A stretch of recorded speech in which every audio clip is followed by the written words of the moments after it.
सीमा शर्मा जी कर्नाटक से। राधे राधे। राधे राधे महाराज जी। गुरुदेव आपके चरणों में कोटि कोटि नमन। महाराज जी मैं प्रभु की कृपा से साधना में प्रयासरत हूँ। नाम जप करते हुए जिव्या, कंठ और हृदय में तो स्पंदन स्पष्ट प्रकट होता है, पर जब श्वास पर लाने का प्रयास करती हूँ तो ध्यान सांस पर ही लग जाता है, नाम से हट जाता है। गहरी सांस लेने या सांस को अंदर रोककर नाम लेना, इसके लिए मैं क्या प्रयास करूं महाराज जी? नहीं, नाम पर ध्यान रखिए, श्वास पर ध्यान रखिए और नाम छूट जाए तो फायदा क्या हुआ। खास बात तो हमारा लक्ष्य है नाम अधिक से अधिक हम जपें।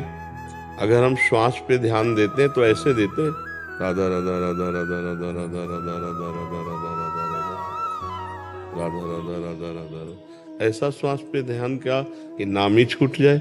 नहीं, नाम श्वास दो बिलक चलत है, इनको भेद न मोको भावे, श्वास नाम नाम ही श्वासा, नाम श्वास को भेद मिटावे, तब रोम रोम और रग रग बोले, तब कुछ स्वाद नाम को पावे। ऐसी एकाग्रता तो मुझे समझ में नहीं आ रही जो आप कह रहे हैं कि हम श्वास पर ध्यान देते हैं तो नाम छूट जाता है। नहीं, हम श्वास पर नाम चलाने का ध्यान दे रहे हैं। हम श्वास तो आपके चलाए चल रही क्या? श्वास तो स्वाभाविक आ जा रही है।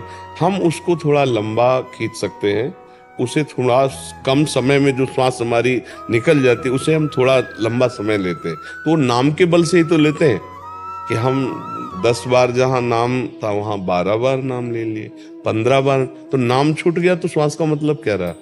मेरा समस्या ये है, एक ही जगह पे रह जाता है, या तो श्वास पे आ जाता है या फिर नहीं, हम कह रहे हैं श्वास पर अभ्यास क्या, वो तो स्वाभाविक चल रही है। श्वास तो आपके चलाए नहीं चल रही, उसको जो हम लंबा खींचते हैं तो नाम के बल से ही तो खींचते हैं। अब ऐसे लंबा खींचने का मतलब क्या? अगर हम कुंभक भी करते हैं तो हम उसमें नाम जप करते हैं ना, फिर उसका मतलब क्या रहा? श्वास रोकने का मतलब क्या रहा? बहुत से ऐसे जीव जंतु हैं जो लंबी श्वास खींचकर जल में रहते हैं, क्या उनको भगवत प्राप्ति हो जाती है क्या? श्वास में नाम चलना अनिवार्य है। नाम अधिक चलना और श्वास को अधिक देर रोके रहना अब हमारा काम बना। श्वास को केवल रोके रहे तो बहुत से ऐसे जीव हैं, उनको भगवत प्राप्ति थोड़ी होती, मिट्टी में है, जल में है। हमारा लक्ष्य है नाम अधिक चलाना। जहां 5 नाम में श्वास खत्म हो जाती है वहां हम 7 नाम में ले आए, 10 नाम में ले आए, 12 नाम में ले आए, तो हमारा प्राण संशोधन भी हो रहा है और अधिक से अधिक नाम जप कर रहे हैं तो हमारी एकाग्रता पुष्ट होती है। प्राण, मन और ब्रह्मचर्य तीनों का एक समावेश है। अगर हमारा प्राण संशोधन सूक्ष्म हुआ तो हमारी ब्रह्मचर्य में स्थिति होने लगेगी और मन हमारा संकल्प विकल्प रहित होने लगेगा। मन को अगर रोक पावे संकल्प विकल्प से तो प्राण सूक्ष्म होने लगेंगे और ब्रह्मचर्य में स्थिति आ जाएगी। अगर ब्रह्मचर्य को संभाल ले तो प्राण सूक्ष्म होने लगेंगे, मन शांत होने लगेगा। ये तीनों का कनेक्शन है। तीनों में से किसी एक को अगर संभाले तो तीनों संभल जाएंगे। तो सहज है, सरल है, भगवान का नाम बहुत करुणामय है। उसको हम श्वास में चलाना शुरू करें तो मन जो बार बार भागता है वो हमारी पकड़ में आ जाएगा।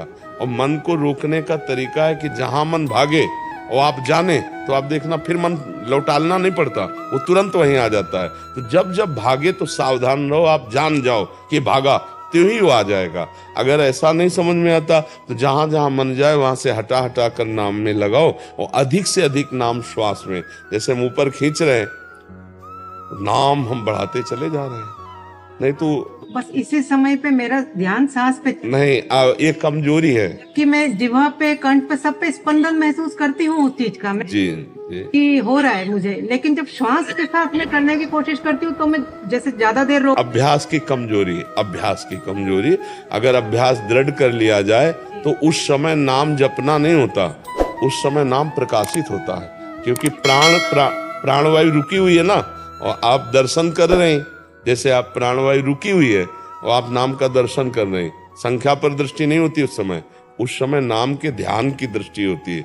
जब हम कुंभक करते हैं, प्राणवायु को रोकते हैं, तो उस समय चलाना नहीं होता, उस समय देखना होता है। नामाकार वृत्ति उस समय नाम में पूरी वृत्ति। और जब फिर छोड़ा तो फिर नाम लेते हुए, अब जब शुरू हो जाएगा, छोड़ने पर जब शुरू हो जाएगा, खींचने पर जब शुरू हो जाएगा, लेकिन कुंभक में ध्यान होगा।